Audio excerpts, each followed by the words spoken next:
I'm Jono Break. I'm here with, it's our weekly fireside chat with an entrepreneur, and I'm totally excited this week, partly because Linda and Mark aren't here. No, that's not particularly true. That's not very nice of me, but mainly because I've got May King as my co-host today. May King, how you doing? Very well. How are you, Jonathan? Yeah, I'm great, mate. I'm great, yeah. So May King's in the UK, an absolute guru when it comes to social media, as she would say, creating fear of missing out. So creating a space in your brands that that people want to be around and don't, or more so, don't want to not be around. How's that for a tagline? That's right. You don't want FOMO. Awesome. Well, thank you for being here today. May King, as it says, in the UK, and what I'm really excited about is at the bottom of my screen here, I've got my good mate Chris Hykin. Chris, welcome. Chris is a manufacturing leader, an entrepreneur, all-round good guy. He's a dad. He's a husband. He's got, in his spare time, he looks as good as he looks, And so, so Chris, welcome. I'm really excited about today because this is a little bit different. All right. So Chris, I'll obviously get you to introduce yourself in a minute, but Chris is a manufacturing plant leader, but as well as an entrepreneur. But one of the things that has captured me the most about Chris, and Chris is actually a client of my coaching business, has been just his entrepreneurial spirit in manufacturing. And so I really wanted to bring him on today to encourage particularly those of you out there who are starting to move into or think about starting up or scaling up, particularly a production-based environment. So that could be manufacturing, logistics, technology, construction, any of those areas where it's very project-based, very pragmatic, and there's lots of moving parts. So hopefully we haven't lost May King for too long, but Chris, welcome. Let's start off by just tell us a bit of your story, just how you've got to where you are today, going all the way back to, wherever you want to go. So I was born in 1970. Wonderful. So like long walks on the beach, Yeah, that's right, exactly. Yeah, tequila sunrises and long walks on the beach. How long is this interview, Jonathan? How long have we got for this interview? Yeah. So, well, thanks, Jonathan. I was excited to get offered the opportunity to be on. So, I guess for me, I am an engineer by degree. So I went to school and I got the engineering degree, and I did this classic thing that those kids born in the 70s did was, hey, you got to go to college if you're going to be successful in life. And so I got pushed to go there. I ended up in a track where I'm pretty good at science and math. And so I look up after going to college and now I'm an engineer. So I went to work for somebody to begin with. And although I always had kind of a entrepreneurial bend to my thinking, the flow pulled me into just getting a job with somebody and being an engineer. So I started out as a capital project guy where I was putting equipment in. I was successful at that. And so I started to get promoted through the ranks for these large companies. I ended up in my most recent position, I'm now running a factory for a big multinational. But, the couple things that I've seen is that I've been able to create a lot of success in what I do in bringing an entrepreneurial kind of focus to even working for somebody else. And it's bled off into me starting several small businesses on the side. I still have a day job. I'm still working for somebody, but my vision is to move into doing it for myself. And I'm using this as my testing grounds to build tools that will allow me to scale successfully outside of what I'm doing today. So for me, that's really been the journey. And it's been a journey from being a very pragmatic engineering focus to a, really understanding that humans, where we compete the best is collaboration. It's through people.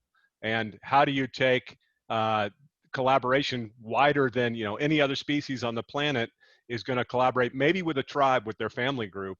And we're able to collaborate with people in the UK, with May King and Jonathan down in Hendersonville. And here we are collaborating together to create something that didn't exist before. So that's been an eye-opener for me, and it's really changed the way I focus on things. Do you know, Chris, I absolutely love your introduction, because Jonathan mentioned me to you actually yesterday. He invited me to be a co-host, which I feel completely privileged with. And the first thing he said to me was, Chris is a really unique individual. And I thought, oh, what's he mean by that? But with your introduction, I think it's absolutely wonderful, because you see a lot of really successful entrepreneurs out there. He'll say, you can't employ me, I'd be sacked, and the fact that you have done the traditional route of going to college and working for someone else, then starting on your entrepreneurial path, it's a great inspiration to many of us who have read those books, who think, because actually the first time I was given the opportunity to start my own business, the first thing I thought of was, well, I can't be a business owner. I graduated, I started a job, I've got a career, I'm a corporate girl, I can't possibly start business. So thank you so much for coming on the show to inspire people who, may be a little bit stuck in their career and think, business, I wonder if I can do that. And I'm really looking forward to hearing more about your stories. So anyway, I just thought I'd say thank you, Jonathan. You're absolutely beautiful. Right. He is a unique individual. It's beautiful. It's amazing. Yeah. Anyway, I'll shut up. No, thanks for that. And so there are so many different tangents we could take with that, right? Because at the end of the day, when you start talking about entrepreneurship, the reality is, at best, most of us are called to be what we would in the 90s called intrapreneurs. Someone who is entrepreneurially thinking and questioning within a larger business context. And I think, Chris, if we'll obviously get a bit more of his story, but it's as you do that, and as you get better at questioning that, then you start to feel more confident. Oh, maybe I can do this myself. Maybe I can step out beyond these boundaries. And so that journey to entrepreneurship isn't just you wake up one day and go, I'm going to start my own business. Well, for some of us crazies, that is the way it happens, but it's not always the case, right, Chris? No, absolutely. I'm probably the biggest chicken. That's why I haven't jumped out and started my own, thing earlier. And so, you can label that however you want, but you get the golden handcuffs of a secure paycheck and good benefits and all that kind of stuff. And then you start to really weigh that against, okay, should I really take a jump? And, so this year I turned 50, and I'm really starting to think about, man, I've missed the opportunity to jump out earlier and really do something at a bigger scale. But it is fortunate that, today's technology enables you to do things that weren't possible even 10 years ago, to do something pretty big scale relatively quickly compared to what it would have been when I was 20 and I was starting out. And there's probably a lot of people like you, Chris. Let's talk about, you just mentioned I'm 50 this year. I didn't know there was a big party coming up, but you're lucky. So good for your age, Chris. But I bet you do that all the time. It's the lighting and the filters, yeah. yeah. We've done a lot of editing to get Chris to where he is. That's right. Exactly. That's not true. Talking about 50, I mean, it's easy to throw things around, but the stats show us, in terms of entrepreneurialism, that the most consistently successfully started businesses start with people who are over 45 years of age. Yes. Consistently. And the results show you over and over and over. And there's something about that kind of 40s. I'm 50 next year. Sorry, May King, you're the baby in the family. 46, I'm catching up. But there's something about... Well, I can never catch it, but But there's something about the 40s where, you do... I mean, maybe it's inspired by the fact that it is my life half over. I don't know. But is it half beginning, which depends which way you look at it, right? Is the glass half full, glass half empty? All I care is it's full of wine, right? And so, but it's that journey of I think there's a sensibility to it. Kids are getting older and more independent. If you've got kids and family, there's different things going on. Mortgages might be paid off. There's different things, and of course, then there's just that psychological thing, which has been studied and proven that there is there's a sensibility to that age, and it can go in one or two directions, right? Because you also hear a lot about the midlife crisis, so it can end up in a sports car or a cheap date. But but it is very important to note that is a time, and everyone points to Colonel Sanders, right? who's been poisoning us with chicken for a long time now. And Colonel Sanders, he didn't make his first million until he was in his 60s. And obviously KFC or whatever it is today. And so, you know, there are lots of examples. So, yeah, I think it's fascinating. But I believe, you know, I believe that my future is still bigger than my past. So I still have a lot of growth to do. And so I'm only a third of the way through my life. I don't know about you. So, you know, I'm counting on technology to extend me. I don't plan on retiring because I actually like doing what I do. And so I couldn't imagine stopping working and sitting on a beach somewhere or fishing. You know, I want to create things. I want to work in teams. I want to collaborate. I want to grow. Yeah, maybe so once there's a couple of things there's actually a couple of things I wanted to pick up on from what you said earlier, Chris. I hope you don't mind me interjecting there. Absolutely. You know, we talked a little bit offline just before I came on, and we were talking about systems and processes. And I believe, Jonathan and Chris, you developed the systems and processes, which I believe, you know, I know certainly when I started in business, I just kind of got on with it. I didn't have systems and processes, which is probably why it took me quite a long time to get to where I am now. And in having an opportunity to start my business again, I'm doing things differently. There's a couple of things that I wanted to bring up. So first of all, systems and processes. How important is that in starting your business? And then the second thing that I really wanted to touch on is humans. You mentioned about how it's important to have, you know, a good team around you. So could you touch on those points a little bit? First of all, the systems and processes. Okay, so systems and processes. So I think they're fundamental, especially if you want to scale.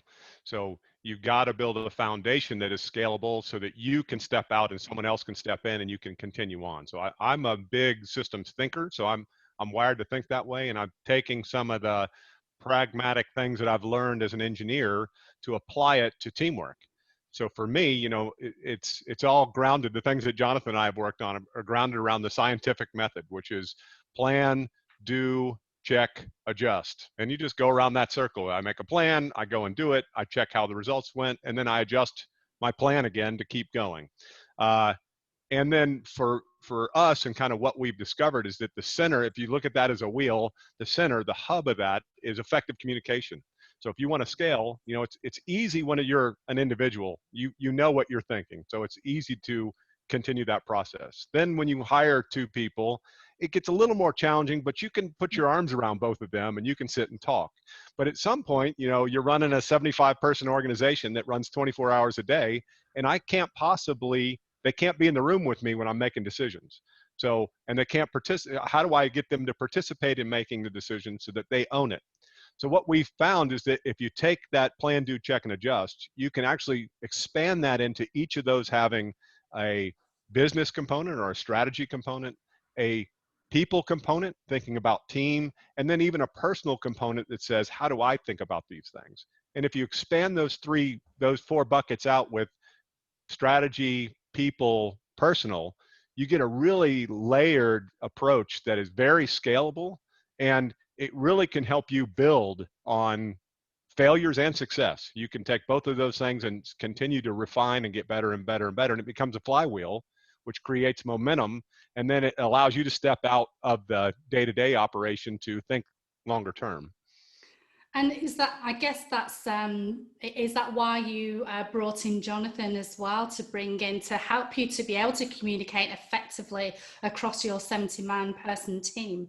Yeah, absolutely. So one of the things that, you know, that I brought in Jonathan for was, you know, I had this system going, I kind of understood what I was trying to accomplish, but I was just not getting enough pushback from my direct reports. Like I would come up with some crazy idea and say, let's go take that hill. And they would go, okay, let's go take that hill. And I was extremely, yeah. And so, you know, I'm not a moron, but I don't bat 1,000, you know, so there's no way that everything I come up with, they should just blindly follow. They've got to have opinions. And I was concerned that they were, because I was the boss, they weren't giving me the real information. So I wanted to plug Jonathan in as a resource to say, hey, he's a safe person to talk to. if you think we're stepping off a hill and you don't want to tell me because I'm the boss and I could fire you, I need to have someone that supports me in that role to allow that conversation to happen and for it to flow up to me so I make better decisions. And really, we're trying to grow a collaboration and not a genius at the top that makes all the decisions and everybody else is here to execute my plan. It's a, hey, I've got lots of blind spots. So Jonathan's my mirror. He helps me look at that blind spot I can't see because I'm likely to get in an accident if I can't see it. So one of the first statements that you mentioned right at the start of this broadcast was about the importance of humans. So can you tell us a little bit about that? I suspect Jonathan may have had something to do, had some input with that, with the, in communication with your team? Yeah, absolutely. And so we've done a lot of things around personality styles. And I have Jonathan, who's my business coach, and I also have a counselor who's part of the team. So she is actually helping me with individuals outside of work, because I kind of believe that as a team, I have to take care of the outside and the inside work. There is no work-life separation. It's an integration. And so if you're having marital problems, it's going to show up at work. And if you're having a terrible time at work, it's going to show up in your marriage. And so that counselor helps me on that piece. Jonathan helps me on the strategy piece of here's the business and where are people at and how do they think about being leaders. And then I'm working on more of the strategy piece and how does all that flow together as a tool. Chris, thank you so much for your honesty. I mean, that's incredible to be open and upfront, to mention the jigsaws, personal life and business life. In order to work together, you need to work on those bits and pieces. So having a counselor to help you with that side of, your personal life, I think is incredible. So thank you so much for sharing that with us. Quite often, a lot of people see business and personal quite separate, but they're definitely intertwined. That's probably why I had a divorce proceeding to, because I didn't look after the personal side of things. But anyway, that's another story. But let's go back to our audience. So our audience, Business in Bare Feet, are people who are thinking, maybe working in a career and thinking of starting a business, or they are in a business and they're looking to scale and grow. Now, you've been there, you've done that, Chris. Do you have any insights to share with us and with the audience on how we can go from A to B? Yeah, for me, I think that it's much more around who do you surround yourself with. So if you surround yourself with people that have jobs and they're not thinking entrepreneurial, it'll be a challenge for you to break free of that, because that'll be the way that they see the world, they view the world. So how do you expand your network into other like-minded people that are either in a job but want to grow, or maybe they already made the leap and they don't have to be billionaires. They could just be one step ahead of you, and there's a lot you can learn from them. And so how do you surround yourself with those kind of people so that you're getting the right inputs into your brain so that you're growing towards that future state that you want to be in? So to me, that's what I would say is that, and it's easy because I've been in this. I've been in working for a company and looking around, and I don't see anybody like me, anybody who thinks like I think, because I'm surrounded with people who have been here 30 years and they're just waiting to get the golden watch when they retire. And if I can just make it to the end, then I can start living, and for me, I could never do that. So I started looking really early on for people outside of my direct network of people that I worked with, to find people that actually thought differently so that I could start to grow from that. And I would say that today it's easier than ever to have a community of people. You can be on a Zoom call with someone in the UK and have this kind of discussion. Yeah. So if you've decided that that's where you want to go, you got to find those communities. This Business in Bare Feet community, that's a community where you can be surrounded by people who are in the same kind of struggles that you're in. And if you're open and saying, hey, look, I don't have all the answers. I'm here to learn and grow. And I'm not scared to fail because I know that I'll pick it up, because long-term failure is not an option. I'm going to be successful, and I'm going to drive myself that direction. Oh, well, thank you so much for your insights. Jonathan, I feel like I've completely taken over. I am loving this. Business in Bare Feet I'm show. loving this. I knew you'd be the perfect person for this. So I guess just to sort of take a step sideways, talk about some of the, so obviously we've talked about it, a lot about it in the context of where you work, but now let's talk about it in the context of, you've got involved in business and investment and those sorts of areas. So just tell us a few of those stories, Chris, things you've seen, stuff you're involved in. So some things I'm involved in. So I've been involved in lots of little side businesses because I'm out there seeing what's going on and participating. I've been successful enough in my day job to be fortunate enough to have some money to invest, so I can participate in investment kind of scenarios. One of the ones I'm in today is a gun manufacturing company here locally that we started up 3 years ago. It's been a struggle. It's been a real learning process to we didn't, we came out of the gates thinking we had a product that people were going to love, and we backed that. We went to market. It's 3 years later, and we're just now getting to where we can not put money in every month. So, but we believe in it. It's still active, and we see a great growth trajectory, and we're, actively trying to help do the growth piece of that, learning and understanding where we're at on our, not just on our numbers, understanding our numbers, but understanding where we're going and how does the marketing work, and learning all those things that you can then apply to other stuff. So I'm doing some of that. I've done consulting work with small companies here locally. I'm on the economic development board here in Henderson County to try to help our local community bring businesses here and participating in that. So, I'm really just trying to be active in a community. So I'm a dad. I'm a husband and a dad for 3 boys. I have a 12-year-old, a 10-year-old, and a 7-year-old. We love the area we're in. We're in the mountains of Western North Carolina, and I want them to grow up in a really strong community. So I participate in the community, whether that's ad hoc, pro bono, that I'm going to go help somebody, or whether it's growing businesses here. And that's been a really consistent message. As I said, Chris, I've known you for almost 2 years. We've been working together for about 18 months. And that's been because this probably brings me to another point, is being driven by your value system and building something that suits that value system as well.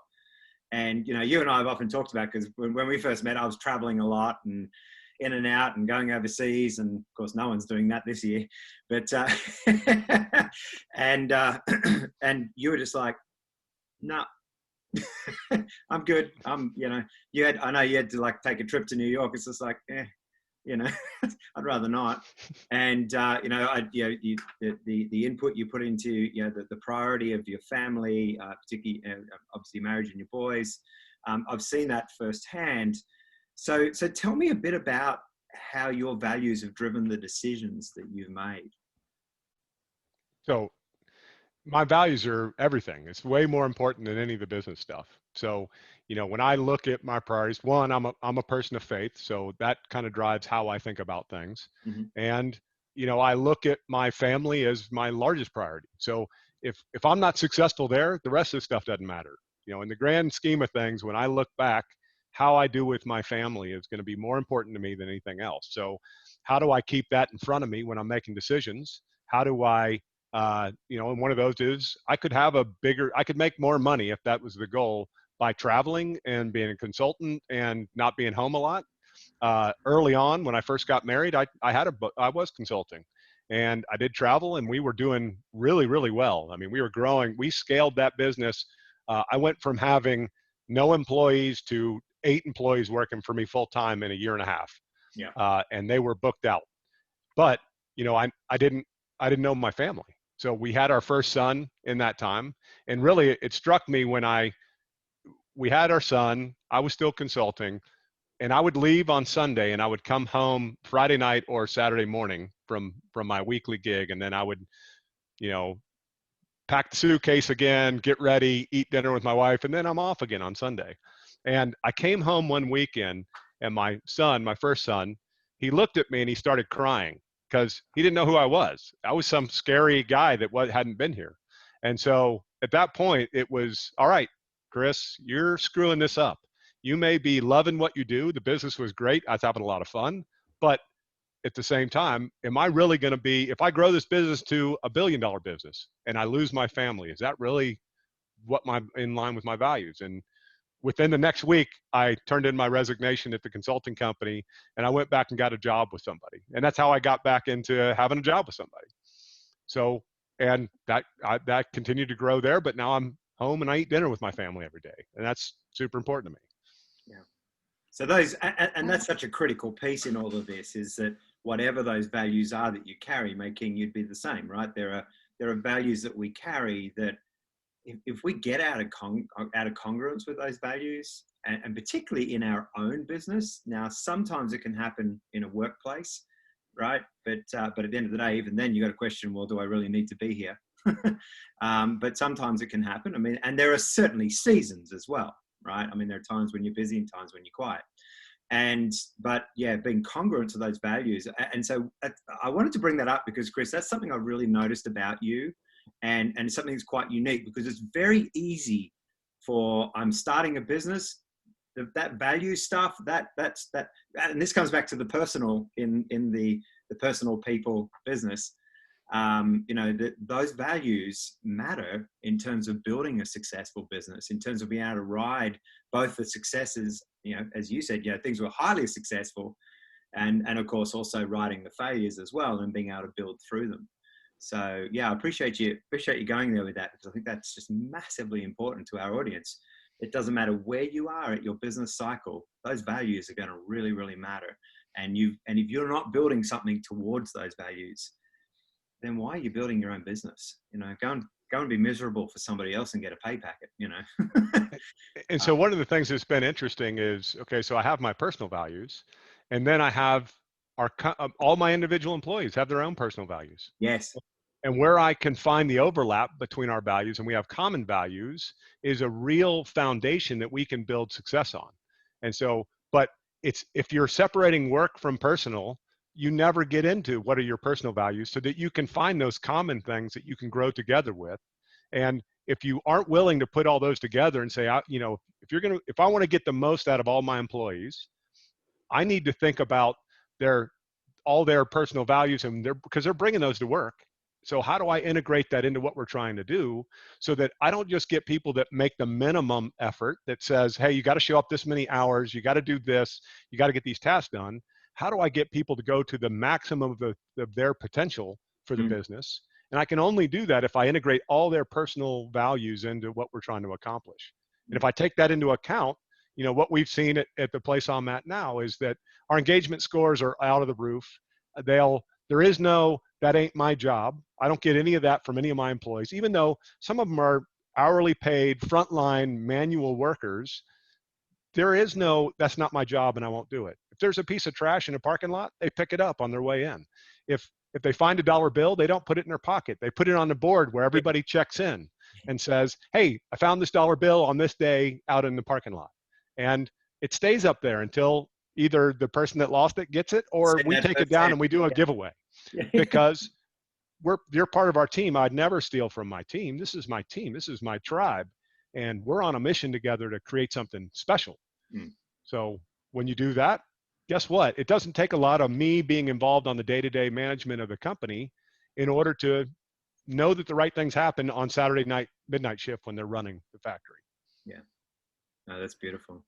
That's so refreshing to hear, Chris. Again, I think I hope there's a lot more successful business owners, stroke people who still have a job, people like yourselves out there, or maybe you're unique, as Jonathan mentioned, but I'm hoping that you're able to break down these stereotypes of companies where, you know, whatever the boss says, you go and do, you know, you leave your personal at home, and for you to, you know, really help people, you know, to be aligned with your employees. And you don't, I mean, I never heard you say the word employee, which is incredible as well. But to see their personal values and ensure that they are aligned and you can help them. I mean, it just brings out the best in people. I mean, you know, I don't know anybody who in the UK, he will see a £5 note on the pavement, pick it up and then not put it in their pocket. So the fact that you've cultivated that kind of honest culture is absolutely incredible, and an absolute credit to you, Chris. Well, and the funny thing is that you in these kind of big businesses, we all say we want employee engagement, but we separate that from the business results. And it's all, okay, we want business results and we want employee engagement. Yeah. And what we've kind of learned here is that no, employee engagement is how we get business results. That that's just an outcome. I'm not going to worry about the business results. I'm going to worry about the people and being really clear about what we're trying to accomplish and celebrating when we win and identifying when we're not winning and saying, guys, how do we get there? And hey, I'm not smart enough to tell you what to do. You guys are unfortunate. You hired a guy that runs the plant that isn't smart enough to make all the decisions. So what I believe is I make way better decisions when we all get together and we make a group decision. And, in fact, one of the things that we created at the place I'm at now is a council where we've developed zones of the business. And so I have some people that own today's zone. It's 1 to 4 days of the business. And then some people that own 4 days to 1 month, and some people that own 1 month to 1 year. And then I live in the 1 year to 5 year zone. And so I'm thinking about the business from that perspective. And in council, if someone says, I see a tension in our business that's not allowing us to get where we want to go, they can bring that to council and we'll vote as a group. So every zone has representation that they've elected to be part of it. And I lead the meetings and I don't even vote. So if they choose to do whatever they want to do, that's fine. I'm 1 to 5 years out. I'll give you an opinion, but I don't vote. You guys are in charge of making those decisions, and we're going to win as a team or we're going to lose as a team. So it can't just be me deciding if I want those people to do it when I'm not around. So I need them to own that decision. And council has been for my employees who have all been in manufacturing their whole careers, but in other places in here, it took a little bit for them to get used to that because they weren't used to having any voice. But once they had a voice, man, it was amazing the kind of stuff that they brought up as tensions that we would have never seen and never would have considered. And even some of the decisions that were made that if I made it on my own, that's not how I choose to do it. But hey, if they'll live to it, then, for example, cell phone policy. Okay, so can you bring your cell phone out on the production floor and have it while you're working? And there was, if I want to just command and control, I'd say absolutely not. You can't have that out there. It's just a distraction. The employees ended up saying, well, we want to have them in our pockets because what happens if somebody at home needs to get hold of us? And when can you use it? When can you not use it? They came up with that. And, the leaders of the organization, we were kind of nervous and said, okay, we're going to let them do it. We'll see what happens. I hope it doesn't destroy the place. And it was incredible. They all carry their phones today. There's no distraction. I never see somebody out on the production floor with their phone out. They don't abuse it. They police each other. If somebody is abusing it, somebody goes and talks to them. It doesn't take their boss to come talk to them. So, I think that those are the kind of thinking that you have to let go if you want to scale. You can't control all the decisions. Yeah, but then there's that key entrepreneurial choice there. Now, I don't know if you picked up on it, May King, but the zone of control. So you and I might look at we might look at a factory and go, okay, if we think about zones of control, we've got shipping, we've got receiving, we've got production, we've got maybe different kinds of production. We've then got the management team, we've got the HR team, right? But what Chris is talking about is it's actually more about what are the key responsibilities in terms of time and decision making. And these are the sorts of entrepreneurial things I'm talking, and why I wanted to have Chris on today, because he thinks about these things really differently. So his whole thing about zones of control is actually the time component that you're involved in, not what job you have and where you fit into the hierarchy of the business. So I'm not sure if you picked up on that, but it's quite the whole zone of control thing. It's beautiful. But sorry, May King, I think you're about to ask a question though. No, I think it was a great point to pick up there, because I think what I took from the conversation as well was actually the culture. It's been very well documented of all these high-tech companies who have incorporated a culture where the employees are not employees, they're team members, and you've got big companies who are bringing slides and fun things to do and days out and that kind of thing. So it's really refreshing to hear a non-tech company to incorporate a value system and also incorporate a culture where you're trusting people. You openly admitted you were a bit hesitant at first about the mobile phone thing, but because you have instilled a culture of trust and of being open and transparent, that's why your team members were able to sort of police each other, and you had nothing to worry about. So, Chris, you've really outlined what the future holds for people who are thinking of, have gone from maybe working for someone and maybe thinking of starting a business, because that's exactly what you've done. And it sounds like you've brought some incredible people around you to help you to go to the next stage. And I know certainly with as I mentioned, when I first started in business, I just did everything on my own because I thought that that's what you had to do, made a lot of mistakes, and the success came a long time because I kept doing things by myself. So I'm doing things a little bit differently by bringing in people like mentors to help me.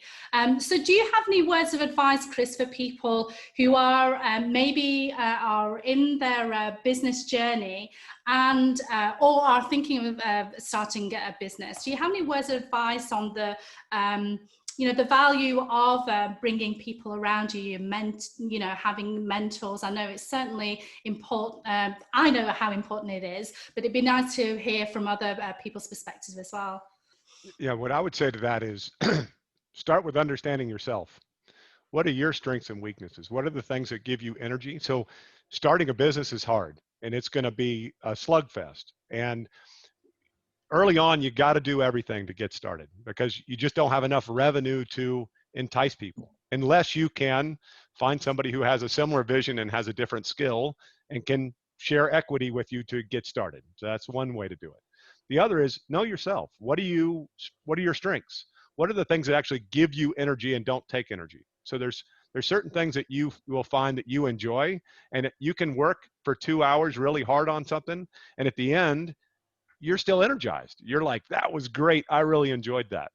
That's the key. That's the key for those. Keep those tasks. The ones that you do 2 hours of work and you hang your head at the end, you're exhausted. That's the key to find partners to work with. So who can I collaborate? If you don't like to do accounting, how can I find somebody that wants to do accounting? And early on, I may not have cash to give them, but I have equity to give them. I would rather have 50% of a successful venture than 100% of a failure. So how do I find collaborations that I can give equity to, and they can share in the prosperity of what we create together, and that their strength complements my strength? And in fact, even at the factory here, one of the things we did early on is I used strength finders to take my entire leadership team and kind of understand what are your strengths, and I reallocated their assignments back to things that they were naturally good at.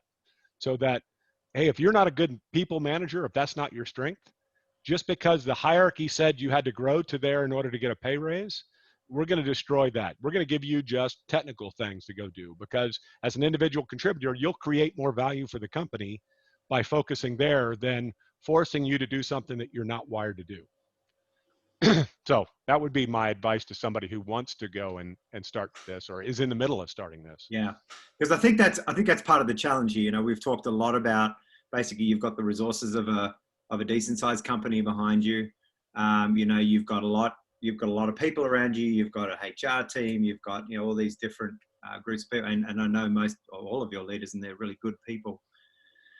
But there's those individuals. So, even just tying it back to, okay, so what about the co-founder that I'm going to be connecting with? You talked about, the 50%, somebody who has those strengths. So I think that's a really important piece to drive home is that everything we've talked about, yes, we've talked about it in the context of a larger business, but at the same time, these things matter when it's just 1, 2, 3, then 5, then 7. And as you scale, those things all matter. So I just wanted to really reiterate that. Chris, we're going to be landing the plane here in a minute, but hold on. yeah. Right. I hope you didn't notice we've been flying it anyway, and so I think if you were to sort of say something to to those people who, okay, I'm now my business exists, I'm selling, now I'm looking at those next kind of steps. I think one of the critical things you mentioned is knowing yourself. What other advice would you give to those people? Well, definitely knowing yourself is key, knowing where your strengths are, knowing how you add value. So for me, business is nothing more than I create enough value for someone else and they pay me to do it. So how do I create value? It doesn't even matter who your competition is how do you create enough value that they prefer you over anything else? And knowing your customer, that's key. And then again, how do I continue to think about what's valuable to them, not what's valuable to me, or how much do I want to get paid? I can get paid as much as I want. As long as I create enough value for other people, I can make as much money as I want to make. So it starts with an outward focus. And so for me, I think of an outward focus on my customer. I think of an outward focus on my team. I think of an outward focus on my community. And I think about an outward focus on my investors. If I have investors, that I think about it from their perspective. And then I think personally, I think about my environmental impact. So what am I doing as a business? I can't just rape and pillage the earth to create value. I've got to take all 5 of those key core values and create value for them. And if I do that, then I don't need to worry about my personal. It's going to get taken care of. Yeah. Yeah. So just to, I don't want to start a whole new topic with a couple of minutes to go, but I did want to touch on, you mentioned investors in there. Okay. And investment is one of those things, right, May King, that comes up over and over and over. Most people can find people, get access to strategy, develop stuff. There's books to read, but getting in front of investors and connecting with investors. So I know you hang around with investors. You've been an investor yourself. Based on the conversation we've had today, what are some of the advice that you would give them? So if I put on my investor hat, what I would be looking for is, I want a good idea, something that seems reasonable, but really I'm going to bet on the team. So who are the people? Can they execute it? Because a fantastic idea poorly executed doesn't survive. Mm-hmm. So I'm going to be looking at, how are you thinking as a entrepreneurial, as a startup CEO? How do you think about the business? How do you think about team and people? How are you going to be able to grow this? Or are you just going to work really hard to create the first one and fall apart once scale happens? If it's a great idea, you better be ready for order 5, 7, 15, and 1,000. And if you're not thinking that way from the beginning, it's going to be a really hard struggle. And if you don't know how to cultivate a team to get them to buy into a future state and be excited about where the team's heading, you're going to struggle to keep a viable organization together. So that's, as an investor, I want to see that more than the idea is, I want to see the idea that I don't want to feed mayonnaise to tuna fish. I'm not going to fund that, but I'm going to, if it's a decent idea and you've got a good team and I believe in the founders, then that's a good investment to me. And even if it fails, I'll bet on them again, because they're going to learn from that failure and now incorporate that into the next thing. Yeah, fantastic. May King, have you got any parting questions? Anything you would like to, before I wrap up? Well, I just wanted to say a big, huge thank you to Chris for showing us the possibilities for when we scale our business, to inspire those who are currently working and maybe are thinking of starting a business, and also to maybe potential people who've got businesses and are wanting to appeal to an investor. You've managed to reach all of those audiences with your golden nuggets of information. So thank you. And also your value system. You're a family man. That's very important to you. Not a lot of entrepreneurs talk about the personal and the business intertwined with one another. So thank you for that as well, Chris. It's been an absolute pleasure getting to know you and to learn so much from you. That's all I wanted to say, really. No, thank you, May King. I appreciate it. Chris, any parting words? Go entrepreneurs. Love it. Go entrepreneurs. Is that a football team? Yeah. The North Carolina Entrepreneurs. So no, look, thank you very much, Chris. Really appreciate you taking your time out. I know you've got to get into your day. May King, it's been wonderful having you on. How easy was that? You're just a natural. So it was fantastic. I'm It's Jono. like you do this for a living, May King. Yeah. I'm Jono Brake. I've been here with Chris Hykin, May King Tsang, and we've been having a lot of fun today, talking about process, talking about values, talking about and how that ties into an entrepreneur's journey. This is this week's Fireside Chat. Thanks, guys. Really good having you here. Look forward to catching you on next week's. Thank you.